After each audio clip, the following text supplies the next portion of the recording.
Hello, everybody, and welcome to a little SDGC pre-recorded goodness. And today we are going to talk about violence in video game marketing. Now, this is a topic that Rebecca and Justin have been wanting to talk about on the podcast for some time.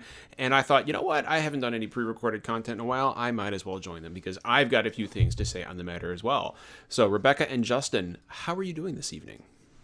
I'm doing all right. I told you guys before the podcast I had a little mishap with some spiced wine I was making in the kitchen, so that's a fun time. But the weather is beautiful. It was a high of 69 today, so very nice outside. Nice day. Yeah, just a really, really, really nice day out here. And Justin, how are you doing, bud? I'm doing pretty well. I had a nice weekend. I got to see a few movies, played a lot of Destiny, so it's been nice. Yeah, it's a shame we couldn't get through the Outbreak Prime quest today, but whatever. We'll do it at some point. We'll give it another shot. Yeah, we'll give it another shot.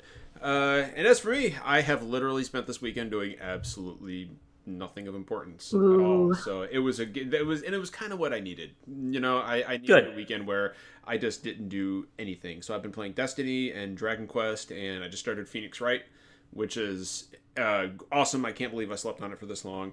So I'm doing good.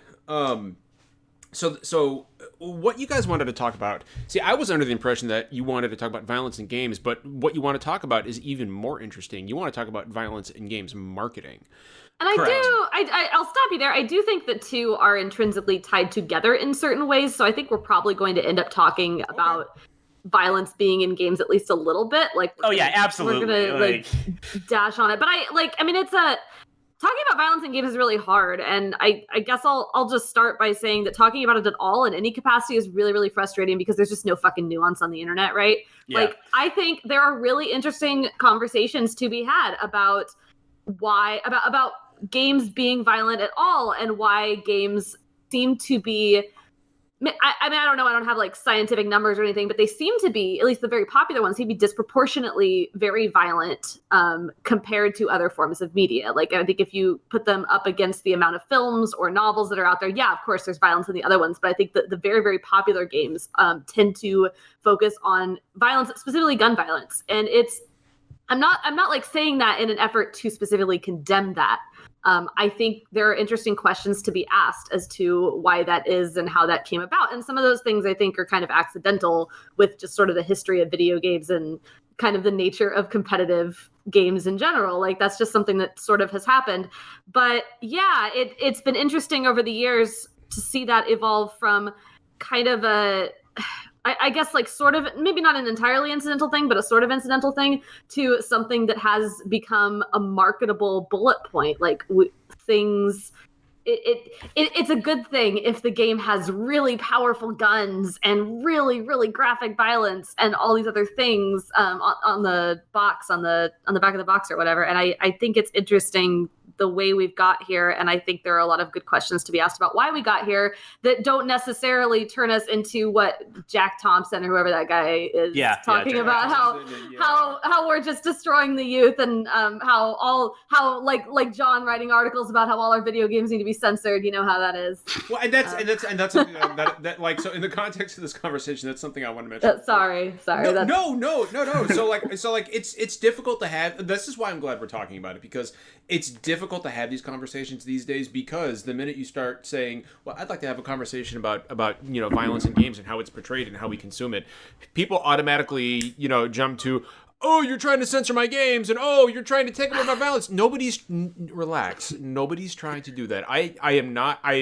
I play violent video games myself. We have all at some point in our lives enjoyed shooting a gun at something in a game. It can be a delightful activity. It can. Nobody's taking your games away. Nobody's taking your violent games away. But all we want to do is have a conversation about the way this stuff is marketed and the way it's portrayed in this medium. And I think that's why, like, this specific panel, like the three of us, like all are coming from very different places. Like, I've been doing more and more writing, and I actually do write a lot of violent stuff. But it's very different when you're trying to sell a product versus like a narrative. And so, like, coming at it from that sense, like, I think all of us have like a very different lens on this sort of thing. And I think we can really delve into it in some pretty neat ways. So as everybody knows, as almost everybody knows, because it was all over the place, I wrote an article for IGN about white phosphorus in Call of Duty, and again, I'm not calling for it to be removed, so everybody can calm down. Your call to action at the end of that article was literally, if they haven't looked at this a little bit closer, they should, and if they have, I would be interested in seeing their thought process. Yes, that was your call to action. That was it. Like that was all I wanted, and just to have the conversation about it. And it was the most like even-handed, light, mild criticism. Like the craziest thing about it is, and I'll just say this is, I even mentioned in the article itself, it's like, you can do this right. Spec Ops: The Line did it, towed that line wonderfully. And, I'm more concerned about portraying what that thing can do accurately than I am it actually being in the game. Just have a little respect for the source material. But so I wrote an article for IGN about white phosphorus in Call of Duty, and, it kind of harkens to my overall thoughts on violent games these days. It's not so much for me, it's not so much the violence that's present in the game, because Justin said, we were playing Destiny earlier today. I've been playing Borderlands 3.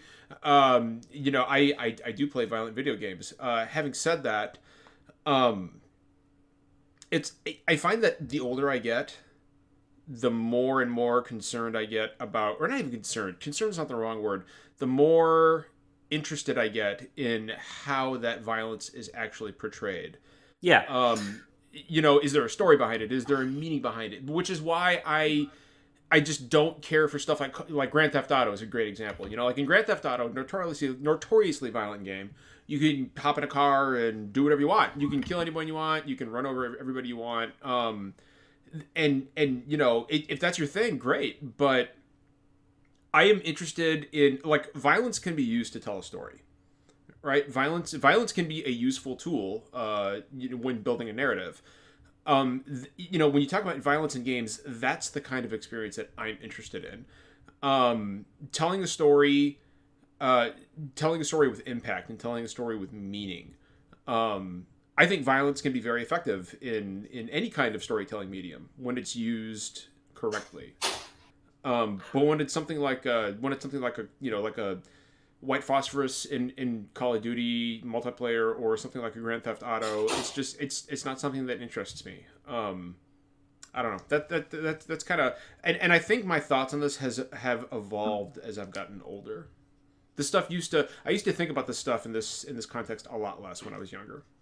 I mean, one thing in particular that I've been thinking about lately is like some of the interviews with developers that maybe even like working on games that we're pretty sure are going to handle it well, but like talking about some of the technical things that they're doing, like, oh, there's very realistic like damage to enemies, reactions. We made this gun feel like it would feel in real life. Right. Like, I mean, and like the thing is, like, these are people that are programmers, they're artists, they're talking about stuff that is actually requiring a lot of work. And, they're proud of the work they put into it. They're excited. But in marketing, like, that tends to come off as really strange. It's like, here, I remember, there was, talking about Call of Duty again, they were talking about how they based a lot of the night vision stuff off of live leak footage. And I remember people were really upset by that because they used, they were talking about it. It was like, hey, look how well we recreated this. And, they were Digital Foundry was talking about how it's like, oh, yeah, they recreate how the actual resolution impacts things and the way everything looks. And like, it's a very big, like, technical and artistic achievement. But when you're bragging about it and talking about it, like, in marketing, it really it seems kind of, gross when they're talking about it that way. Like, even if it's, something that they worked hard on and they're proud of it. Like when you kind of remove some of these things from the context and just talk about them as like a marketing bullet point, it really changes the tone of the conversation. I do think there is a distinction that needs to be made in terms of how marketing works. And I think this distinction is maybe part of the problem, right? So my colleague at Games Industry, James Batchelor, he has a Twitter account he runs. It's called Nonviolent Game of the Day. Every day he tweets out a different nonviolent game. It's just for people who are interested in nonviolent games to follow it. Talking to him, I found out that there are really strict criteria for his account for what counts as Mario is a violent game. Mario jumps on Goombas and kills them. That's violence. But there's a different sort of context around it, right? Like it's very silly and cartoonish. Like I think it's on like the ESRB ratings is something like cartoon mischief or something nonsense. Comic mischief, I believe is. Yeah, that's what it is. Yeah, like I don't look at Mario and think, oh God, it's too violent or something. I don't think they're trying to portray any kind of Goomba realism. It's just it's like a cartoon. It's like watching Looney Tunes or something. And I think that level of violence is like one type of game violence. And then there's this other type that is maybe a little bit more realistic, but still very cartoonish. And I think that the most realistic example, or the most accurate example of that recently is Borderlands. So Borderlands, on their marketing materials, they're like, we've got what, like 1 billion guns or however fuck many they have. Billion, and, yeah. Like, yeah, they have 1 billion guns, and some of them work kind of like normal guns. Some of them shoot cheeseburgers. Some of them like get legs and run around and explode. Like it's very silly. And yes, Borderlands, I would consider that a much more violent categorically game than Mario. It's not as cartoonish anymore. You're actively shooting things. There's like blood spraying out, I think, or whatever. It's still very the context is still very silly. It's like a and I'm not, movie. And I'm not trying to make like a value judgment as to whether it's a good thing or not. But I know what you mean. It is like another level of context. And then a level above that is a game like Call of Duty where they're like going for like the super realism. And I think one of the problems that games marketing and games in general have had around violence recently is we have gotten over time, we've gotten really excited about this kind of sort of silly cartoonish violence. Like even older games, like really old shooters and stuff, the visual fidelity and things like that were not good. It wasn't good enough to have like a really realistic violent experience. So no matter what kind of violence you were doing in a game, even if it was the most realistic available at the time, it was still very cartoony and like distanced from where we are. So the idea of having a really cool gun in a game was like a really big deal. It was something you can market around. It's like, oh, we made this really cool gun that you can do really cool stuff with. But now we have like the ability to do these really realistic graphic, like the Last of Us trailers, like the really just.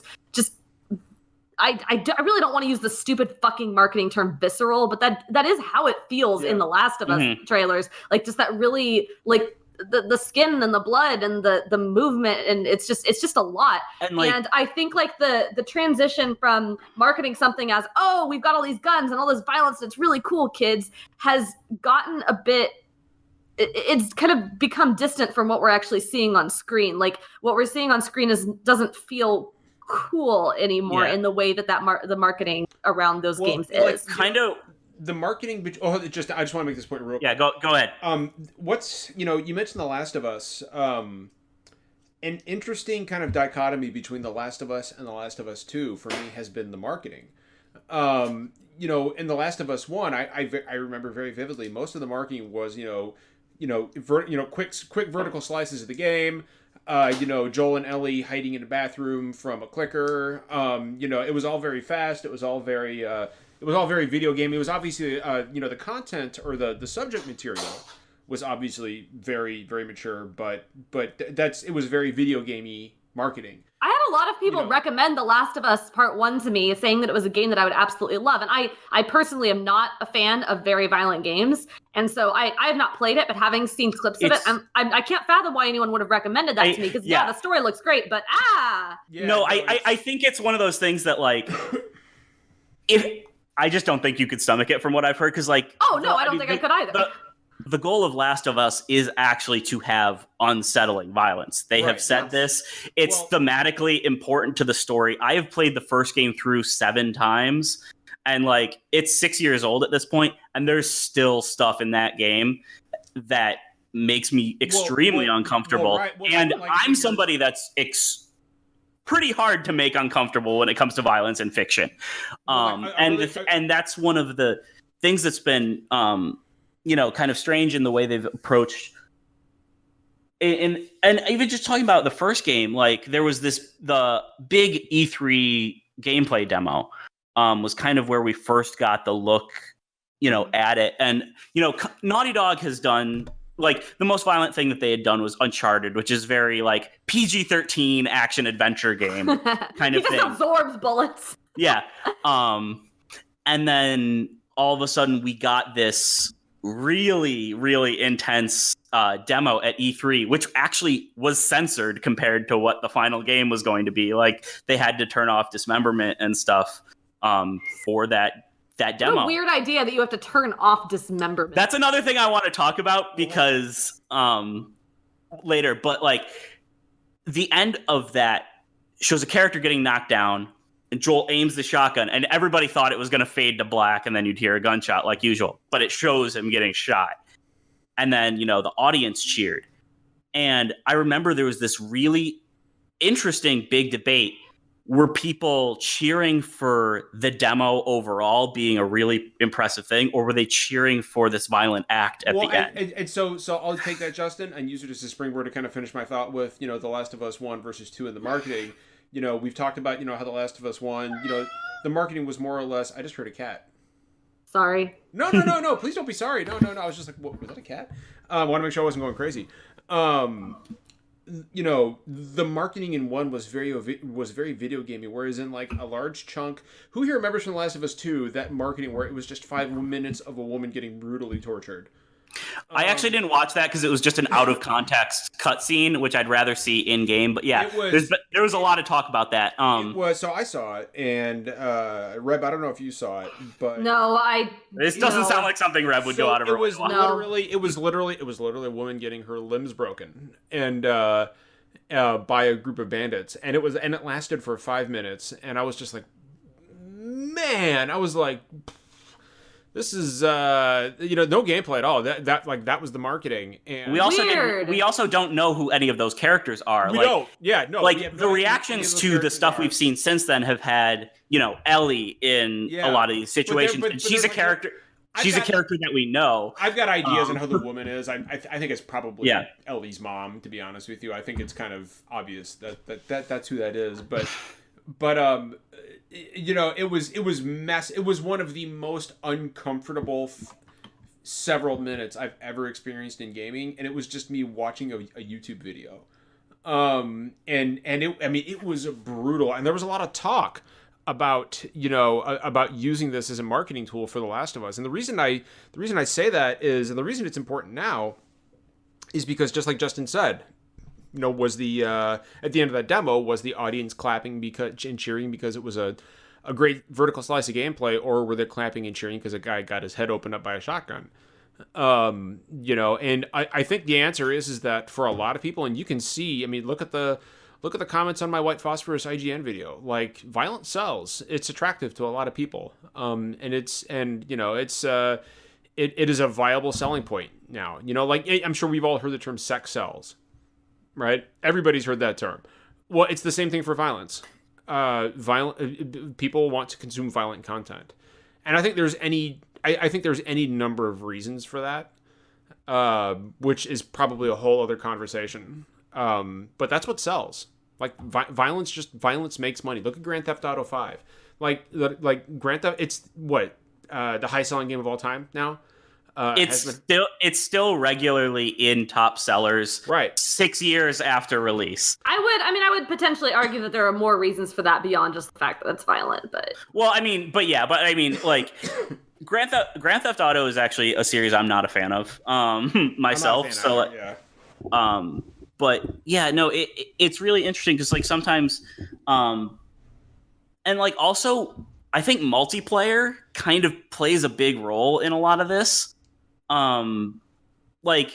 It's very different when they're showing like, it's like, oh, let's have, especially like kind of like Battlefield and stuff. But like Battlefield was like, oh, we're gonna try to tell these war stories that highlight people that usually got overlooked in war, and then it's like, oh, but then we're also going to do a trailer that just look at all the explosions and walls coming down and like running around and like yes, Reb, go ahead. I think that's a really good point, Justin. And I think that kind of highlights a similar juxtaposition to what I mentioned earlier with the way violence in games has changed over time and the way we've marketed it has changed over time. But I think also it now is happening within the same game. So I brought up this point in discussions before, and every fucking time I do, somebody like attempts to educate me on the history of Call of Duty. So please just like take this in the spirit that it's meant and not like the letter of what fucking happened in every individual Call of Duty game.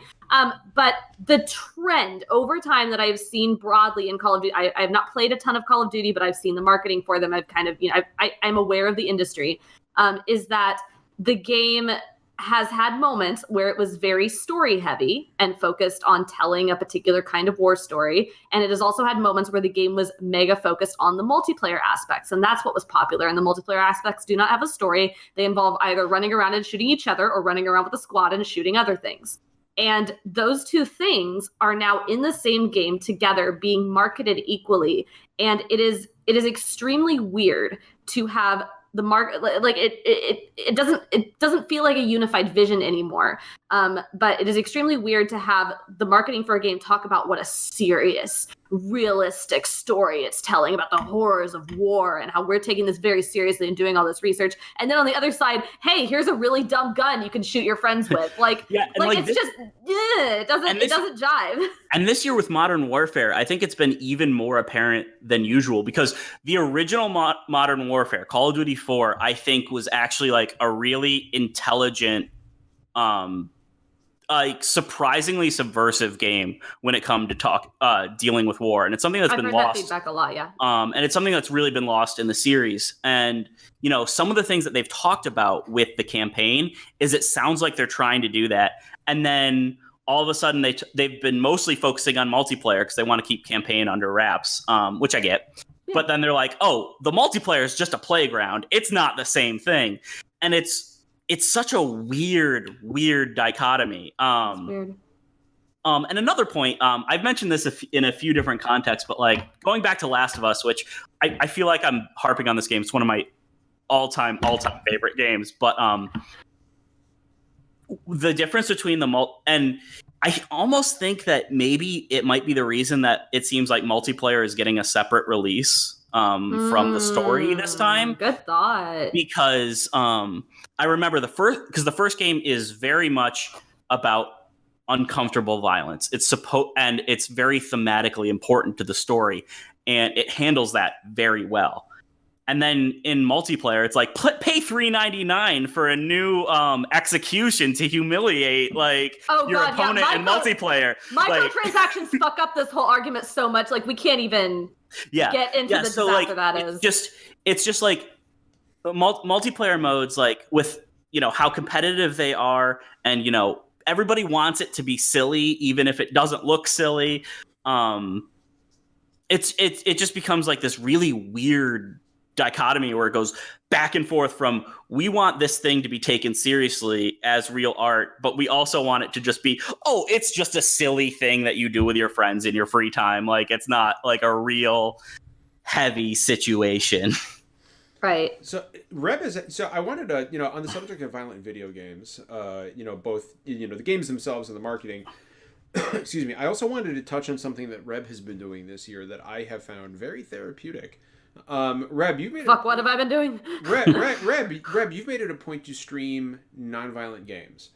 And I have, sometimes I'll say something in chat, and sometimes I lurk and I don't say anything, but it has introduced me to a whole new world of games that I didn't even realize were out there. What was and there was one especially that really. Heaven's Vault, Short Hike. It was the painting. Eastshade. It was the painting. Eastshade. Right. I love Eastshade. Okay, so the thing about and this is how it gets back into violent games. I think the conversation about violence in games is less interesting when you talk about it strictly as a dichotomy of violence and non-violence. I think it's far more interesting when you talk about it in terms of verbs. When you talk about what are the kinds of things that players are doing in games. And I think one of the reasons why I get so frustrated with violence in games in general is that a lot of games that fall under the heading of violent games, the main verb that you're doing is shoot. And you can argue about how the guns work You can like tell me whatever you want in your marketing about how good the guns are, how visceral the blood is, or whatever the fuck you're telling me. But in the end, the game at its core is kind of the same kind of game as a whole bunch of other kinds of games. You're still shooting, picking up ammo, running around in a squad with other people and accomplishing objectives by holding down the square button or whatever button it is. Like, it's still the same thing over and over. I think nonviolent games tend, on the whole, to be a little bit more interesting, not by virtue of being nonviolent, but by virtue of having to think of different verbs that people interact with the world with.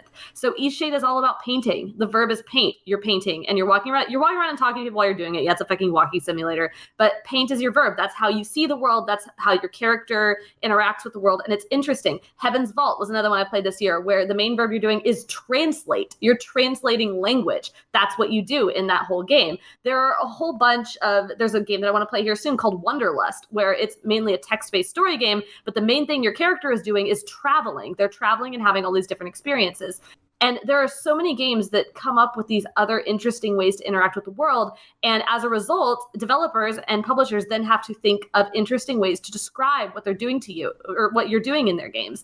And I think one of the most interesting examples of that recently that we've had is Goose Game. And Goose Game it was actually brought up at a party I was at last night. We were talking about Goose Game, and that game is encapsulated in a single GIF. Like, you look at that GIF, you see the goose annoyed, that picture of the goose with its head poking around the corner with the keys, and the gardener with the key thought bubble above his head, encapsulates what that game is. The title on the trailer is "It's a Lovely Day in the Village and You Are a Horrible Goose." I instantly understand what your game is about. It's fantastic, and I don't need a long list of all the different violent acts I can commit in your game. I don't need to know that there's a fucking white phosphorus microtransaction in it. And I don't need to sit around and question it. I immediately understand what this game is about, and it's interesting to me. And yet it is, again, it's like a whole other topic, but it's very frustrating that no matter what we say here, no matter what issues we have, violent games are, how they're marketed, it still is pretty much a fact that the vast majority of the most popular games out there are the same kind of game over and over. The same kind of game with the same kind of violence in it that just keeps getting more and more graphic, because that's what we're doing nowadays. And that is what, like what John said, that's what's popular and that's what sells. And yeah, Goose Game and other games like that have seen a lot of attention, but they can't command the same amount of attention as a billion guns. And I don't know what the answer is to that. I don't know what to do about that. I don't know if that's necessarily a bad thing or just a neutral fact about something, but I mean, it is what it is. I'm sorry, Justin, go ahead. You kind of raised an interesting point. This is going a little bit off of the like marketing topic, but it's something I thought about. I play a lot of shooters, and I can see a lot of nuance within that genre. And of course, yeah. I think they're really fun. Like it's a genre that I feel I have like a lot of like literacy in, if that makes sense. Yeah, that's fair. But like it's very different between going from something like Destiny, which is the guns look like big Nerf guns. Yeah, they do. And you're fighting aliens, to something like Call of Duty. And like one thing I've seen other people kind of articulate this is, I am a big shooter fan, and I do agree with the idea that it's like, oh, guns are kind of like your character in these sorts of things. And like I like when like, oh, you can, see all the mechanics working, and you can examine it, and you can see like nicks and stuff in there, like that attention to detail and like the way they move and the way they sound. But I hate that stuff in real life. Like, it's a weird thing about like the fiction and the way that we interact with these things versus the real world.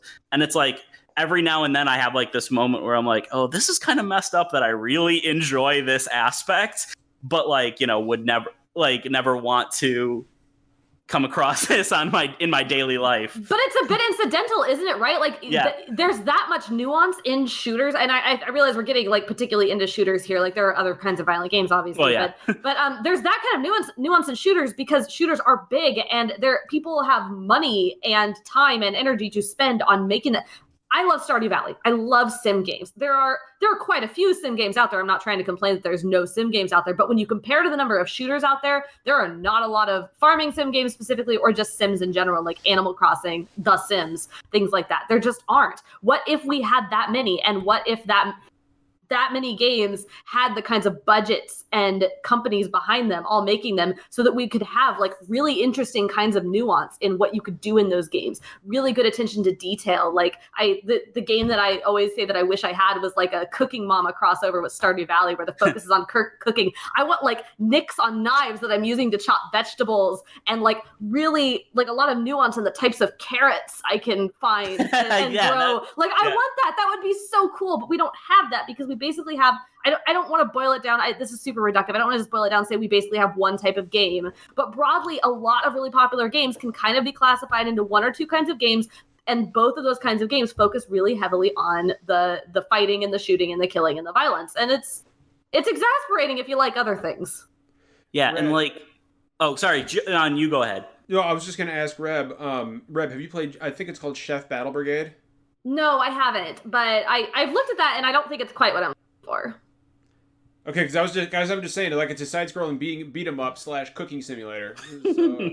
Yeah, I know. I mean, I could go on with my pitch for a Cooking Mama / Stardew Valley crossover, but this is not that kind of podcast. Go ahead. Sorry, I kind of lost my train of thought there for a second. Like it's really interesting for me, and that's kind of why I wanted to get like the three of us together, because I know, especially like from John's article and his life experiences, and then Reb, because you mostly focus on nonviolent games. I think it's really interesting, and it's like, and like what you're talking about with verbs is really interesting because, like I mentioned before, I've been doing a lot of writing, and a lot of it does end up being, having violence in it because it's very therapeutic for me just with like, my own personal experiences. It's kind of a therapy thing for me. But like I have been thinking about the verbs and like the context around it and like what kind of people these things happen to and why. And like part of it is with, various tropes and stuff, but part of it is just because, hey, I want to write something that will make for a better story. I don't just want to rehash the same thing over and over again. And I do think you're right, especially when you look at big AAA projects. You can't justify, like, these companies are like, well, I can't justify the $100+ million I'm going to put into, making something just to have a bunch of photogrammetry rendered carrots and stuff. But it would be great. That's actually, I would love a VR thing like that where you could just pick up and like. Okay, listen, when this podcast is over, I'm going to tell you all about my really big idea, and I wish because holy shit. Sorry, I guess I'm not really forming a cogent point. I'm just kind of so like going on it. It's just, especially from like somebody who's interested in like the creative process and the narrative process, it is, kind of strange to see how the marketing process can change, like kind of, it can change so much of like the context of what you're actually trying to do. And it can change so much of how people view that thing beforehand, and can really color expectations based off of how marketing, which may be completely out of your control. Go ahead, Reb. No, a really good example of that. I have played the majority of the first Borderlands, a tiny bit of the second, and then I played a demo of the third. I've not actually played the third yet. The reason why I picked up the first Borderlands in the first place and played a good chunk of it is because it had nothing to do with the guns or the violence. Somebody told me it had a really good story.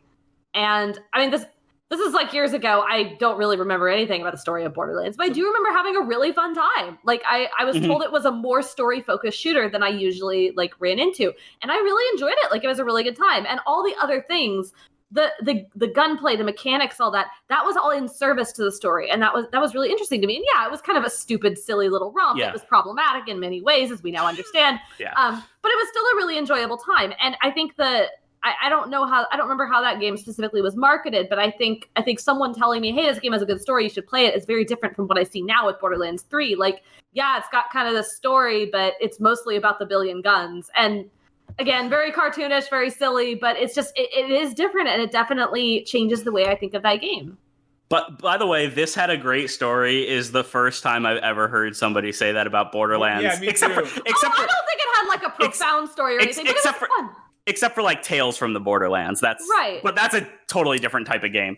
But I think maybe by comparison, like back in the day, if you were looking for something just sort of silly and fun to play with friends, like that game is more story focused than a lot of others, and in kind of an interesting way that the others aren't, and that meant something. Actually, the whole like hanging out with friends thing is another thing I've been thinking about, like especially in because like I said, especially with like marketing multiplayer, it's very different than how you would market a single player experience, and like it's kind of becoming a hangout sort of thing.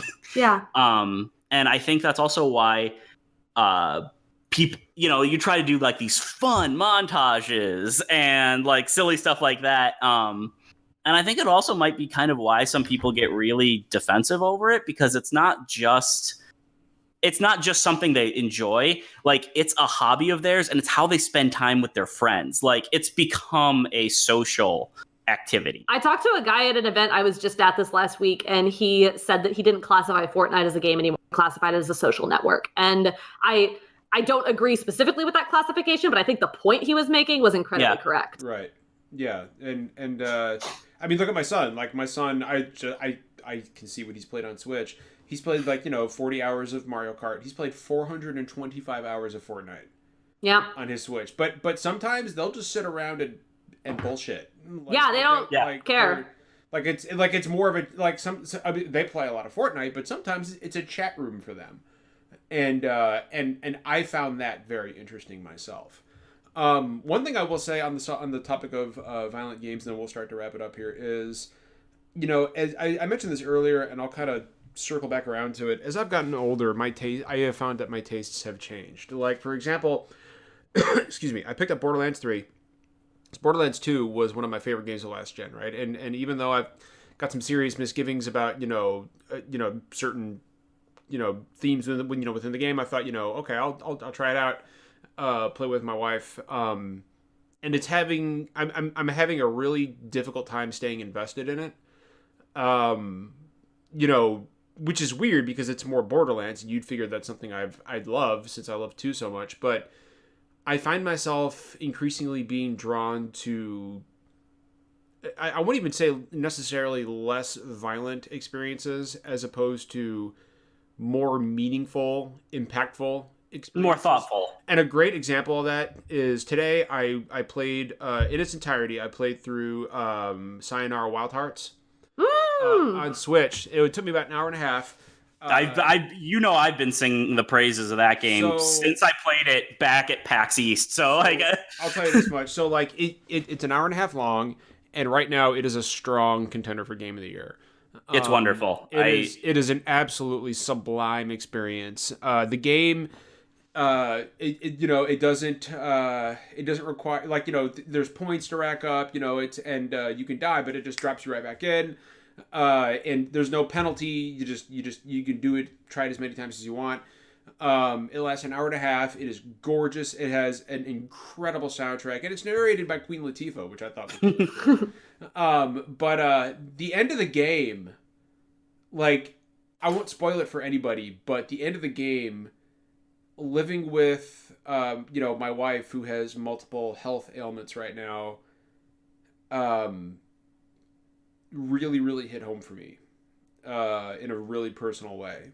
And I want more experiences like this, like games that I can play. I still love, of course, I'm always going to love my big, long, grindy JRPGs, but I also am growing to value those really brief, bite-sized, extremely impactful and memorable experiences.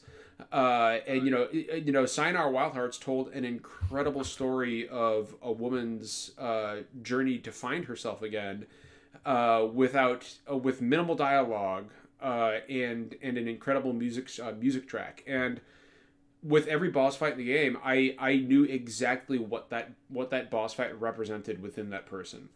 It was a woman, it was a woman overcoming her own demons and finding herself again. And that to me, it's just, and after I finished it, I put my Switch down and I just kind of pondered. I kind of just thought for 5 or 10 minutes, and it really you know, that is what I value in games these days. Games that can sit down and not just tell a story, but help me understand not just, you know, myself, but the world around me and the people living in it a little more. And that's what. Has anyone told John it's a mobile game yet?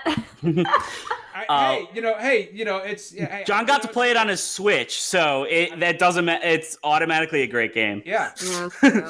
Actually, one thing about that game that just kind of going back to the topic is I don't want to get precisely into it, but you know, it's not a non-violent game. I mean, it's not hard-hitting violence. It's very fantasy and stuff, but like towards the end, it goes through and it kind of recontextualizes things in a much more positive and useful manner than how it had been throughout the rest. And I thought it was a really, really cool, deep take that, you know, kind of, it plays deep into the thematics, but I thought it was a really cool way of turning, you know, maybe the way you were dealing with the bosses and, you know, punching them out through the rest of the game wasn't the best way to go about it.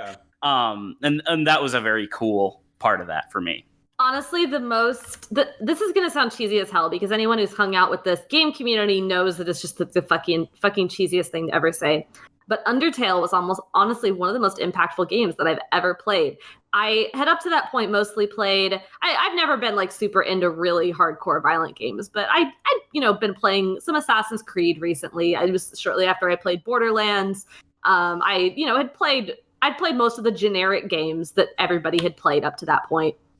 And I played Undertale, and when I finished, I played the pacifist route because I had been informed that was the best way to go. Like, I didn't really think about it too hard. But I beat it, and it really, playing that game and then reading some of the really good criticism about the game following it, where people were talking about things about how the monsters in that game, if you look at all their actions and kind of try to parse them, none of them are inherently violent. Like, they're all just kind of, you know, doing their own thing, and they happen to be a little bit dangerous to you, this little kid. But if you recognize like that they're just another creature trying to communicate with you and treat them as another sentient creature, like with kindness, then, you know, good things end up happening and you end up being able to become friends despite the barriers between you.